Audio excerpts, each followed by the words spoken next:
Good evening. Welcome to APTN National News. I'm Dennis Ward. A politician from Northern Ontario is raising his concerns with the Thunder Bay Police Service. NDP MPP Salman Akwa is calling on the province to have the OPP enact oversight over the Thunder Bay Police Force. This comes after a confidential report leaked this week that called for a police reinvestigation into the deaths of 14 Indigenous people.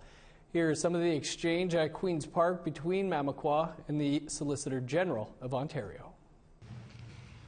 Speaker, if these were your family members dying without proper investigation, this situation would be intolerable.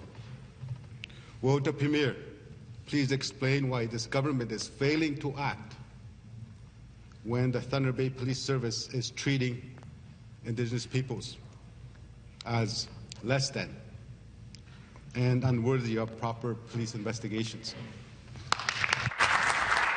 Thank you. The Solicitor General. Thank you, Speaker. I couldn't agree more with the member opposite. I am deeply concerned, as are all of us, I'm sure, to hear about the reports.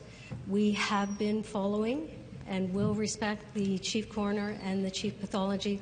They have, of course, sent a report to the Attorney General, who is reviewing that right now. But it is absolutely imperative that any investigations that were not done completely and thoroughly need to happen immediately so that those families understand exactly what happened and loved ones can have an appreciation that the system is working for them, not against them. And for more on this, we're joined now by MPP Salman Akwa from Toronto. Saul, thanks so much for being with us. Good to be here. I'd like to just start with your reaction to this latest report. As I mentioned, 14 more deaths of Indigenous people that investigators say should be reinvestigated. They also briefly looked at 25 unsolved cases of missing and murdered Indigenous women and girls in Thunder Bay. What are your thoughts about this? I think my initial reaction would be that we are subject to injustice. We are subject to racism, even when after our people die, and that's not right. You raised your concerns at Queen's Park with the Solicitor General, sharing your concerns. What should happen here? You know, I think there needs to be some type of oversight. I believe some accountability, you know, at the provincial level. And I think and that's what I asked is that whatever process that is there, and whether it's the the expert panel, whether it's an inquiry, that there is direct oversight of from the OPP as a province, right? So I think that's very critical, because we see it on how sometimes it's just like they are just investigating themselves, and you know, the path forward from Senator Murray Sinclair, you know, there's a path forward in that on how they're going to do it, and it hasn't. That path has been ignored. We cannot continue this way. There have been calls for the Thunder Bay Police Service to be disbanded and replaced perhaps with the OPP, or a mix of the OPP and Anishinaabe Police Service. Do you think it's time to disband the Thunder Bay Police Service? You know, I've been talking to some of the leadership on it, Indigenous leadership, and you know, whatever the direction that they're going, I think you know, I would support it. And I think, I'm not sure when, you know, I've seen stories of it in the news, and but we need to be able to we would need that. We would need that First Nations for me to be whatever. I want to be able to support First Nations, because again, I said from the beginning, we are subject of racism as Indigenous peoples, even after we die, and that cannot continue. And I think that we need to be able to be treated as human beings. And, you know, whenever the investigations happen, that they are done properly. So we'll have to leave it there, but do appreciate you taking some time to speak about this with us today. Okay, thanks for having me. Now, the Office of the Ontario Solicitor General tells APTN News that any decision on disbanding the Thunder Bay Police Service won't be made until after the Ontario Civilian Police Commission's investigation wraps up into the Chief, Deputy Chief, and administration of the Thunder Bay Police Service. A group of Indian Act chiefs from British Columbia have signed on to buy part of the Coastal GasLink pipeline. Wet'suwet'en hereditary chiefs and their followers have been physically opposing the Northern BC pipeline project. APTN's Fraser Needham brings us up to date. Tensions once again erupted just a few weeks ago. Coastal GasLink alleges a group of masked and camouflaged attackers wielded axes, fired flare guns, and caused millions of dollars of damages last month. 16 of the 20 First Nations along the pipeline route have signed on for a 10% share in the pipeline. Right, so we're not the leader of one of these First Nations says it's important they be involved in the project. You know, the LNG is a demand, and it's something that we definitely need. And it's something that Fort Nelson First Nation is also interested in having one of the 3 biggest gas basins in North America. I think the landscape is definitely changing, where we have more inclusion and more involvement. And I think that the more that we're involved, the better we can make decisions that are happening out on the land. Fraser Needham, APTN National News, Ottawa. To the north now, and mold in Nunavut's public housing units is a problem as old as the territory itself. But the government in Nunavut has announced some progress against the ongoing hazard. Most recently, the mold issue was brought up by a former Nunavut MP, Mumila Kakak, after she toured Nunavut public housing to see the conditions for herself. Moldy units were common. At the Nunavut Legislative Assembly, the housing minister explained just how many units the government has made mold-free since 2016. Since then, we have remediated 150 units in 14 communities. This coming fiscal year's mold remediation program will be in 11 communities and addressing a further 52 units.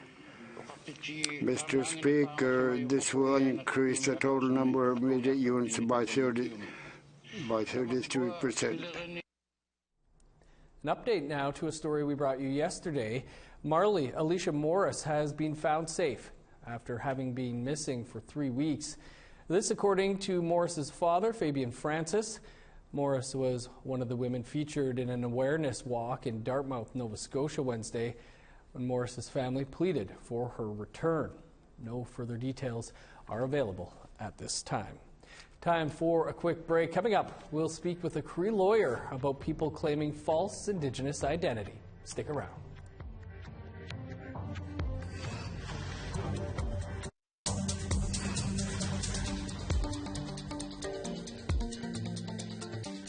Welcome back. The Russian invasion of Ukraine has now entered its 3rd week. Prime Minister Justin Trudeau met with U.S. Vice President Kamala Harris in Poland today to discuss the situation in Ukraine. It's Trudeau's final stop on his 4-country tour of Europe this week to speak with allies about how to ramp up the pressure on Russian President Vladimir Putin's regime. You yourself and the Biden administration and President Biden particularly have been so strong on this issue, coordinating like-minded countries over the past weeks to prepare for this possibility of the unthinkable of Russia invading Ukraine. And so when it did, the kind of alignment, the kind of strength of unity that we've shown, I think has really made a difference. First of all, Vladimir Putin totally underestimated the strength and resolve of the Ukrainian people, but he also underestimated the strength and resolve of democracies to stand up in support of Ukraine, but in support of those values and principles that underlie everything we do. Back here at home, Tamara Lich is defending her Métis ancestry after her claim was questioned on social media. Lich is one of the main organizers of the Freedom Convoy that held Ottawa hostage. Tamara Pimentel has that story. As a woman with Métis heritage, Convoy organizer Tamara Lich's Métis claims have prompted two Indigenous genealogists to look into her background. And they told APTN News they couldn't find a Métis ancestor. After some research, Washington state-based genealogist Gail Morin told APTN on the phone Tamara didn't grow up in a Métis community, neither did her parents, or neither did her grandparents. Questions about her Indigenous identity and screenshots of the genealogy have been circulating online, but the names listed here may be her adoptive family. In the affidavit that was filed in court for her bail review, Lich states she's originally from Saskatoon, adopted by a Caucasian family, and her biological maternal grandmother was Cree, her grandfather, Métis. She also stated, "As far as I can remember, I always identified as Indigenous spiritually. I have attended at smudging and sweat lodge ceremonies and retreats from time to time to nourish my Indigenous spiritual growth. I am a card-carrying member of the Métis Nation of Alberta." Now, the Métis Nation of Alberta would not confirm Lich holds a membership card for confidentiality reasons. If the court accepts that Lich is Indigenous, she could be entitled to a Gladue report, which details her life and could be used by a justice at sentencing. Morin told APTN she would not be able to confirm Lich's Métis without knowing the name of her grandparents. We've reached out to Lich's lawyer for those names and haven't received a response before airtime. Lich was granted bail on March 7. She's facing multiple charges, including mischief. Tamara Pimentel, APTN National News, Calgary. Well, false claims of Indigenous identity have rocked Canadian film, literature, and academia recently. Now, some academics are holding a forum on preventing, quote, pretendians from getting research dollars meant for real Indigenous scholars. Leah Valentine is a Cree lawyer. She's part of the forum and joins us now. Leah, great to have you with us. How difficult will it be to come to a consensus on who is Indigenous or not in academia? Well, this is a challenge, Dennis, that we've been having dialogue on for at least a decade, if not longer. We all know for First Nations people, specifically with Status Indians, that the government has controlled the identity of who is and who isn't First Nations since the inception of the Indian Act. So we're going way back to 1867, where the government has had control over that identity. For Indigenous in general, I think we'll be having this conversation for quite some time before we find some resolution that will fit everyone. Well, speaking of that conversation, can you tell us a bit about the forum that's taking place? Yeah, the First Nations University, based out of Regina, Saskatchewan, is holding a two-day National Indigenous Identity Forum, which started on March the 9th and concludes today. And the issues that are raised about Indigenous identity, self-identification, the vetting of self-identification, and the benefits that go towards students, scholars, and academics are all on the table for dialogue, given the very high-profile cases of academic people in the academic faculty having taken advantage of Indigenous identity to further advance their career, and the general public then finding out about that false identity and identity fraud. Speaking of those benefits and that, what do you see as the true cost of imposters taking opportunities away from Indigenous peoples? Well, Dennis, this is that's the million-dollar question, and actually I believe that this one particular case is going to cost the university in Saskatchewan likely millions of dollars. You have a union to address, you have human resources, you've got policy that actually allowed this self-identification movement to flourish so that faculty and people who may want to take advantage of those Indigenous seats allocated could potentially put their name forward and receive those benefits. And so we know that those benefits have been used and there has been identity fraud perpetrated. I know I spoke with APTN earlier in the year, and I had suggested that a criminal code action could be triggered by these identity frauds, which it could. There is no statute of limitation when it comes to fraud and identity fraud. As you might know, we're talking about academia here, but as you know, this has been an issue in the television and film industry as well. APTN and the Indigenous Screen Office recently put out a joint report on how to address this in the future. Do you feel like moves are being made to address this going forward? Yes, I do. I think that a critical point's been reached in academia, and I'm certainly hoping that it also reaches the Public Service of Canada and other councils like the Arts. But there's a huge liability here for allowing identity fraud to continue. And so this National Identity Forum that's being held at the First Nation University in Regina is a really important step for this dialogue to happen in a safe space that allows dialogue, not just with the faculty and the university HR, but also with other scholars, with students and interested community members, which I would include myself in the latter. Well, Leah, a very important conversation, no doubt. Really appreciate you taking some time for us, and great to have you here with us. Yeah, thanks so much, Dennis. Really appreciate the opportunity. Great to have somebody back in the studio. Well, the annual Arctic Inspiration Prize, worth $1 million, has been awarded. Details after the break.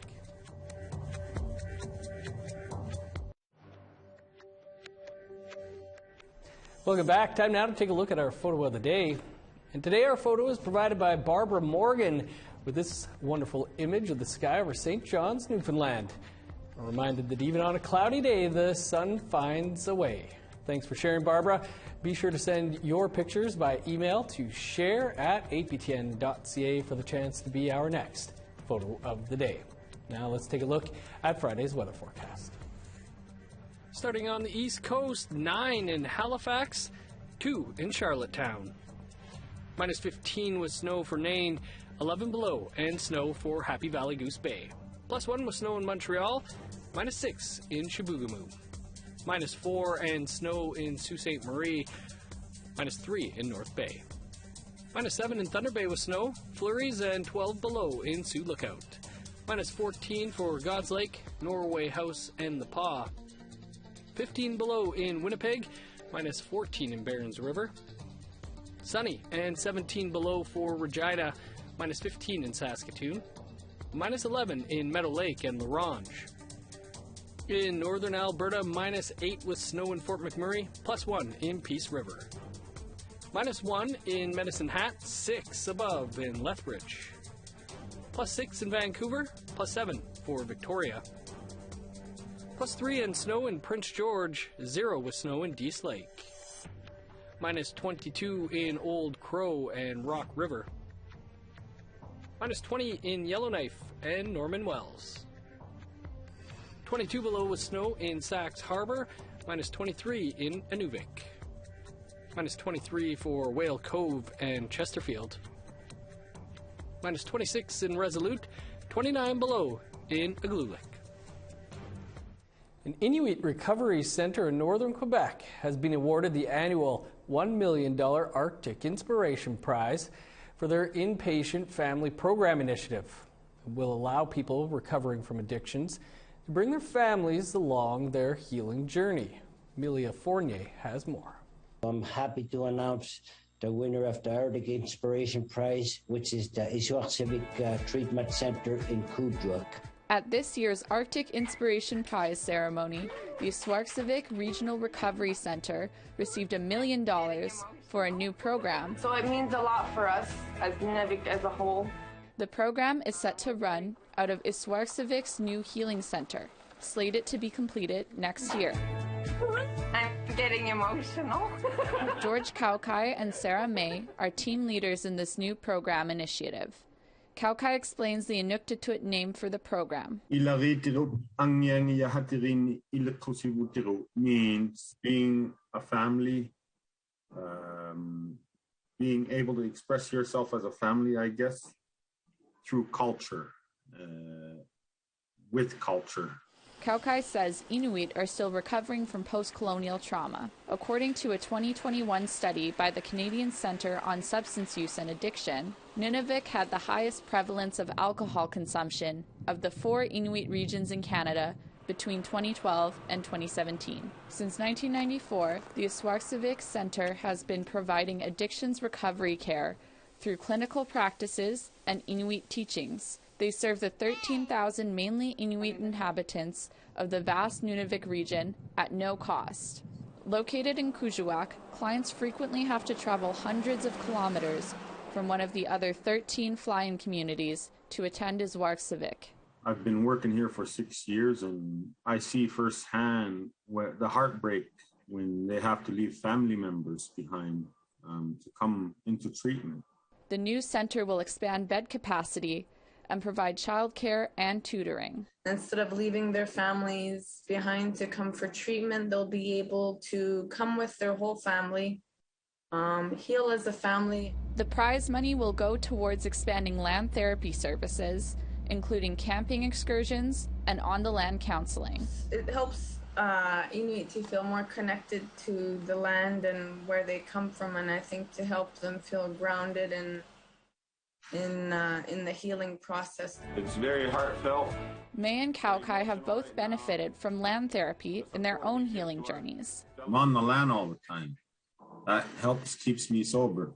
If I didn't have the land, I don't know the land's my counselor, I guess. There's a lot of trauma passed down through generations to generations, and it's very apparent.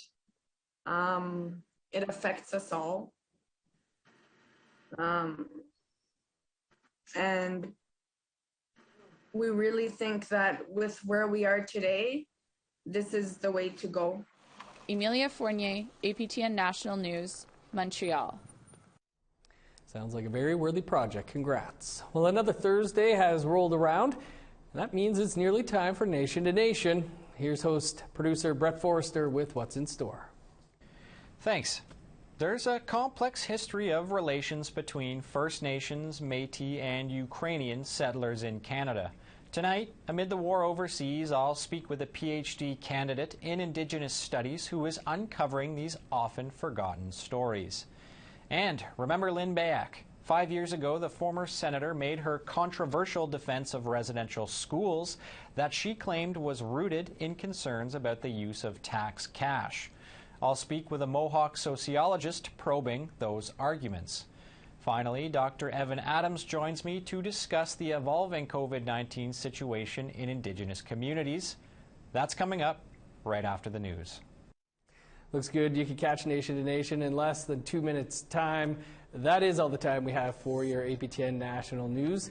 For news anytime, visit our website, aptnnews.ca. I'm Dennis Ward. Thanks for being with us. We'll see you back here tomorrow.